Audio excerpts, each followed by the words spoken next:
Hi guys, it's Chris with City Girl Homestead. Yes, I have the tripod. That's not the one I know how to manage very well, so I apologize if the pictures aren't that great.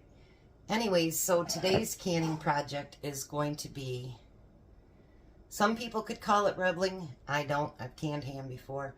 It's going to be green beans, ham, and potatoes. So I need about 7 cups of ham, and last year I actually got this from Fresh Time. It was $8, and it's already pre-sliced, so I just need to dice it up. So it says about a cup per jar, and I'm going to do 7 jars. So I'm going to cut up 7 cups of ham. And whatever I don't use, I'll freeze and put into smaller containers. I don't want all that fat right there. I've already diced up my potatoes. It talks about using fresh green beans, which I don't have. But I do have a bunch of frozen green beans, which that's what I'm going to use. And I'm leaving them in the freezer until I get ready to use them. So it's pretty much, you know, I mean, yeah, it's not the same, but it is in some ways. Excuse me. This weather changing, I'll tell you, today it's 50 degrees out there. And it's supposed to be almost 90 tomorrow. Go figure, right? So there's 4 cups. Now I've been trying to deliberate if I want to do broth or just water.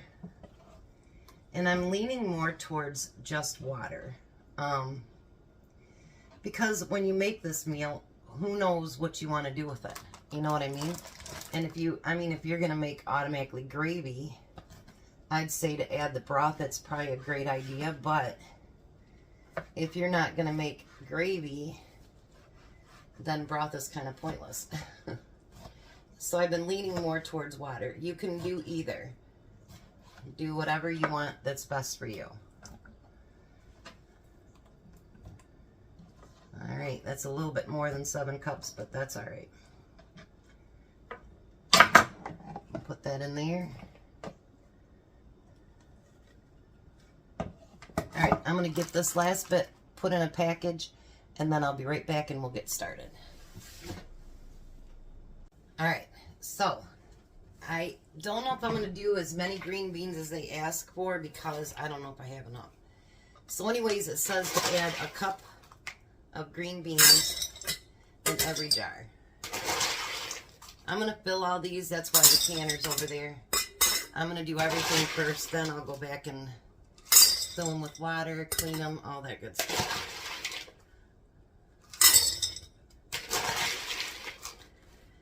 Yeah, it says to go back through twice. I didn't read that. So I don't think I ordered enough green beans. And I don't think that canned green beans, I don't think they'd make it through the process, to be honest. Alright, let me cut these other 2 bags up. We'll do what we can, you know. I have peas in my freezer, but not any more green beans. I guess you could use peas though,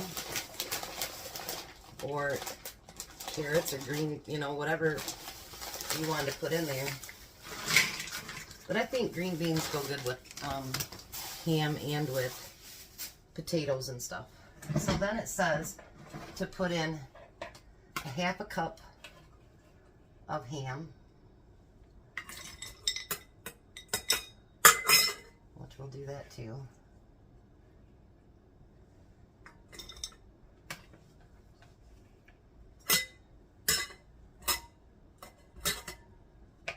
Possibly.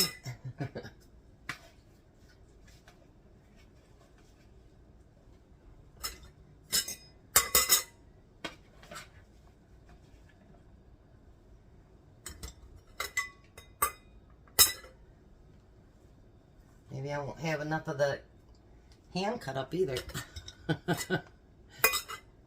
We'll see. All right.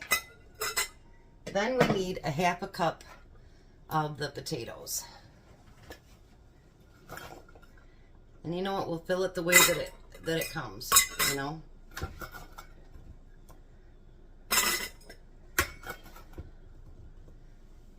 Adapt. That's all we can do is adapt to what we need to do. Like I have a lot more potatoes than I think I need. So there might be more potatoes in it.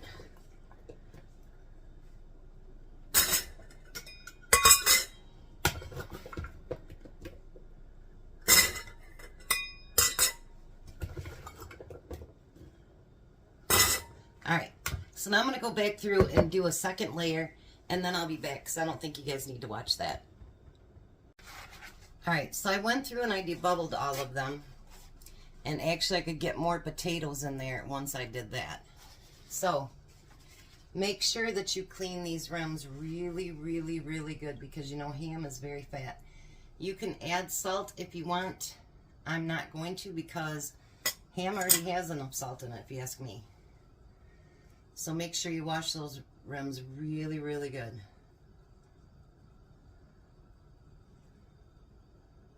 Because you don't want all that time to have been wasted and not be able to get seals. I am using my 4-jar lids. I made up 7 quarts. You want that fingertip tight. I don't usually use vinegar anymore, but this might be one that you want to use vinegar on. That's completely up to you. You can do right around the sides of them as well. I was going to use the lids that came with them, but they had these O2 things inside of them. And I'm like, I don't think I want to take that chance. So I didn't. I'm using my 4-jar lids.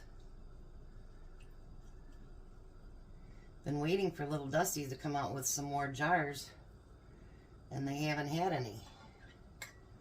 I've got plenty of jars. It's just the small, regular milk that I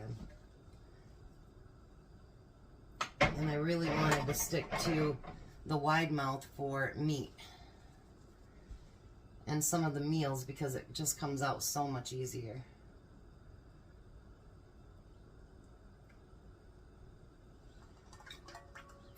All right. I hope you guys are liking these. Someone said you need to do more canning videos, so that's what I'm doing.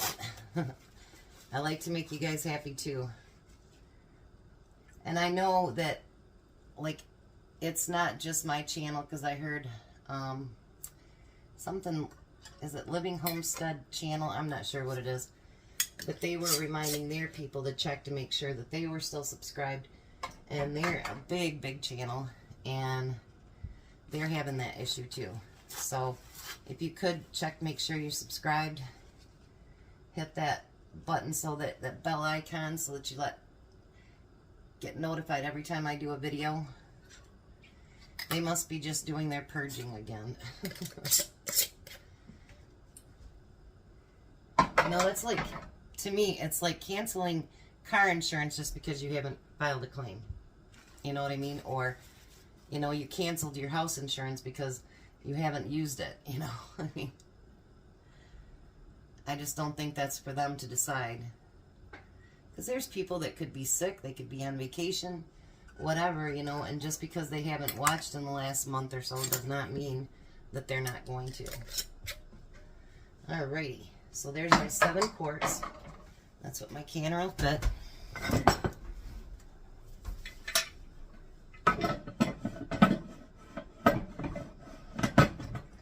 This little girl is from 1974.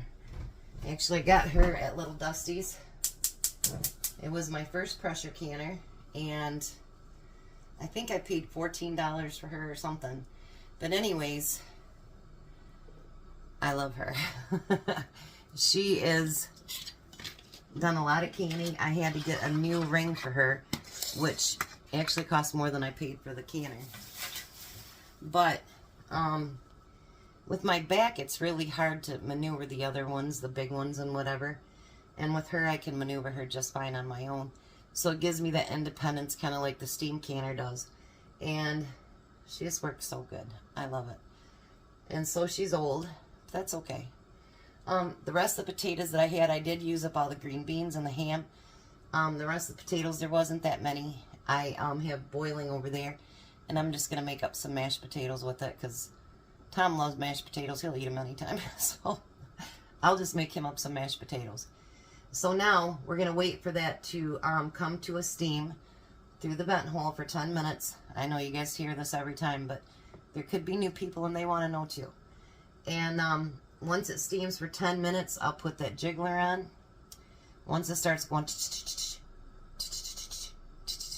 I love that noise. Once it does that, then I can readjust my heat. With mine, it's just below medium. And, you know, the other side is just about medium with the other canner. So, you know, you'll get to know your own canner and what it does. So, I'll be back. And I hope you guys are enjoying these. Oh my gosh, guys. Look how beautiful that is. It's still cooking. Isn't that beautiful? And I think I'm glad that I didn't put the broth in there, because if you look, it's already getting somewhat of a broth inside of it because of the ham being cooked. And it'll have like the green bean and potato and everything. I think you could actually thicken it up and make a gravy out of that. Might have to add a little bit more fat to it, but I think that's going to be amazing. How quick of a meal is that? Throw it in a pan, heat it up, and you're good to go. Look at that. That's a pretty jar. All right, you guys have a blessed day. Be a blessing, and I'll see you at supper.